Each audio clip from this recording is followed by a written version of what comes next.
अस्सलाम students, hopefully आप सब लोग जो है वो ठीक होंगे।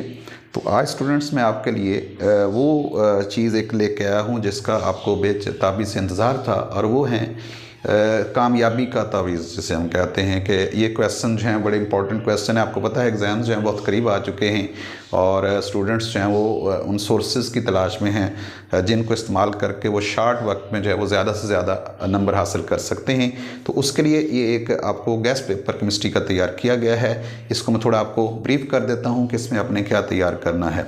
तो आइए अपना लेक्चर शुरू करते हैं। तो सबसे पहले जो है वो यहाँ पर हमारे पास यूनिट 1 है। यूनिट 1 में कौन कौन से शार्ट क्वेश्चंस हैं ये यहाँ पर जो है उनकी डिटेल दे दी गई है। आप इन शार्ट क्वेश्चन को कीजिएगा।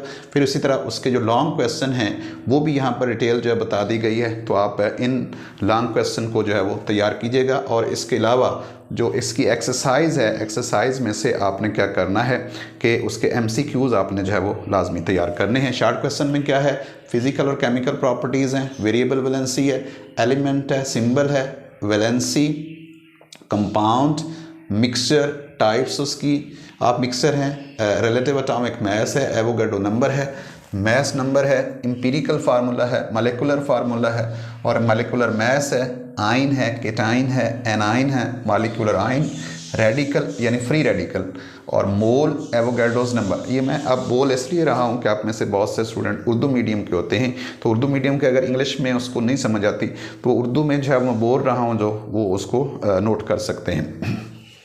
लॉन्ग क्वेश्चन में आपने केमिस्ट्री की ब्रांचेस करनी है और केमिकल फार्मूला लिखने का तरीका, how to write a chemical formula, types of molecules जिसमें मोनोटॉमिक डायटॉमिक मॉलिक्यूल्स का जिक्र है वो आपने करने। और एक और इम्पॉर्टेंट क्वेश्चन है वो है difference between mixture and a compound, वो आपने तैयार करना है। डियर स्टूडेंट्स, चैप्टर नंबर 2 जो है उसमें से भी शॉर्ट भी हैं और लॉन्ग भी हैं। तो उसमें से शॉर्ट कौन से हैं, प्लम पुडिंग थ्योरी है, प्रॉपर्टीज़ ऑफ कैनार रेज हैं, इसमें से आप 2-3 प्रॉपर्टीज़ कर लीजिएगा। प्रॉपर्टीज़ ऑफ न्यूट्रॉन 3 दी हैं, वो सारी आपने करनी है। डिफेक्ट्स ऑफ रदरफोर्ड 2 दिए हुए हैं डिफेक्ट्स, वो आपने करने हैं उसमें।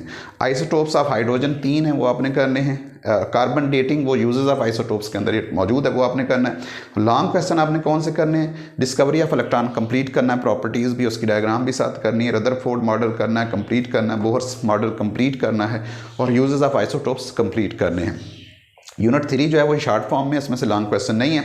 तो इसके लिए आपने क्या करना है, इसमें डुब्राइनर ट्राइड्स हैं, लॉ ऑफ ऑक्टेव्स है, मॉडर्न लॉ है, उसके अलावा पीरियड और ग्रुप की डेफिनेशन है, ब्लॉक्स ऑफ एलिमेंट की डेफिनेशन आपने करनी है, एक्टिनाइड एंड लेंथिनाइड्स जो है उनकी डेफिनेशंस हैं, group is called a family why, इसका आंसर आपने बताना है।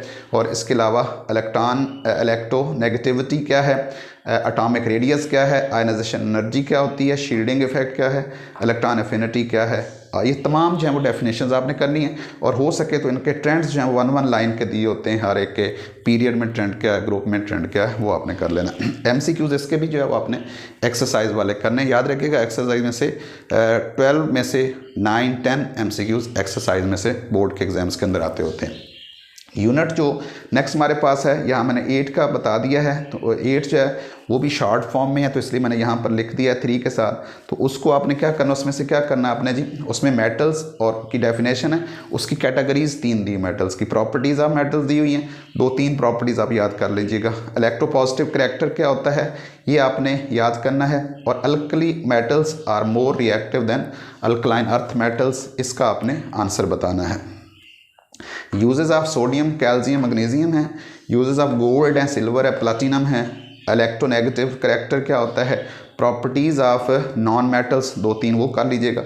इस तरह इंपॉर्टेंस ऑफ नॉन मेटल, ये आखिरी पेज है चैप्टर का, उसके अंदर 2-3 इंपॉर्टेंट पॉइंट्स दिए हुए हैं, इनकी इंपॉर्टेंस के हवाले से वो हाईलाइट किए हुए हैं, वहाँ से वो डेफिनेशन ज़रूर याद कीजिएगा। जहाँ तक चैप्टर जो है वो हमारे पास 4th है, ये भी लॉन्ग क्वेश्चन इसमें से आता होता है, हमारे पेयरिंग स्कीम इसके अकॉर्डिंग है। तो इसमें शार्ट कौन से हैं, वाई एटम्स और अनस्टेबल, आयनिक बॉन्ड की डेफिनेशन करें, पोलर और नॉन पोलर बॉन्ड्स की डेफिनेशन करें, मेटालिक बॉन्ड की डेफिनेशन है, इंटरमॉलिक्यूलर फोर्सेज हैं और डायपोल डायपोल इंटरेक्शंस हैं, हाइड्रोजन बॉन्डिंग है, lone pair and bond pair of electrons हैं।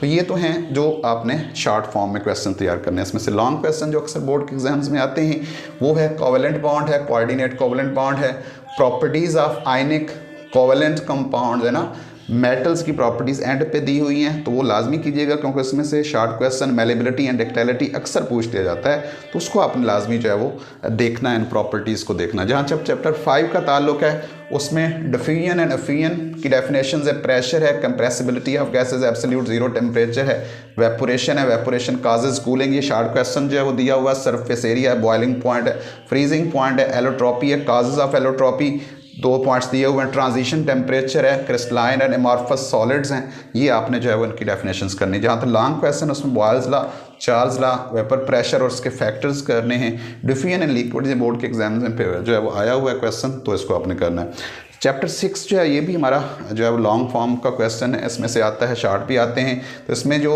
लॉन्ग है वो सोल्यूशन की डेफिनेशन है, एक्वस सोल्यूशन है, बाइनरी सोल्यूशन है, saturated, unsaturated and super saturated solutions हैं, डाइल्यूट एंड कंसंट्रेटेड सोल्यूशन है, मोलैरिटी इसका फार्मूला याद कीजिएगा, कोलाइड्स एंड सस्पेंशन का डिफरेंस एंड पे दिया वो भी कीजिएगा, डेफिनेशंस भी कीजिएगा इसकी। लॉन्ग में जो आएगा यहाँ पर परसेंटेज कंपोजिशन, उसमें वॉल्यूम बाय वॉल्यूम है, मैस बाय मैस है, वॉल्यूम बाय मैस है और वॉल्यूम मैस बाय वॉल्यूम, ये 4 परसेंटेज के मेथड दिए उनके, डेफिनेशंस, फार्मूला और एग्जांपल लाजमी याद करनी है अपने।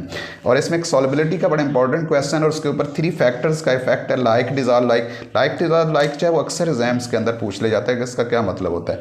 टेम्परेचर का इफेक्ट याद करना है और सॉल्यूट सॉल्वेंट इंटरेक्शन याद करनी है। तो ये हैं जो चैप्टर 6 में से आपने क्वेश्चन करने। 7 जो है ये भी शॉर्ट और लॉन्ग दोनों में पूछा जाएगा आपसे। इसमें ऑक्सीडेशन रिडक्शन की डेफिनेशंस आपने करनी, इलेक्ट्रॉन लॉस एंड गेन के हवाले से लाजमी कीजिएगा। ऑक्सीडाइजिंग एजेंट क्या होता है, रिड्यूसिंग एजेंट क्या होता है, ये आपको मालूम होना चाहिए। इलेक्ट्रोलाइट्स क्या होते हैं और strong electrolyte and weak electrolyte की डेफिनेशन। गैल्वेनिक सेल को आपने करना है। इसके अलावा जो है वो आपके पास आपको पता होना चाहिए कि गैल्वेनाइजिंग क्या होती है और टिन कोटिंग क्या है और इलेक्ट्रोप्लेटिंग क्या है। इसमें से लॉन्ग क्वेश्चन पूछे जाते हैं वो oxidation number and its rules पूछे जाते हैं। Electrolysis of water, down cell में सोडियम प्रिपरेशन है और sodium hydroxide preparation diaphragm cell के अंदर है। कुरियन और उसकी प्रिवेंशन के मेथड आपको आने चाहिए और इसी तरह जो है वो इलेक्ट्रोप्लेटिंग ऑफ कॉपर जो है वो आपको आनी चाहिए। ये क्वेश्चन तैयार कीजिएगा, इंशाल्लाह आप 60/60 जो है वो मार्क्स लेंगे और दुआओं में याद रखिएगा। अल्लाह हाफिज़।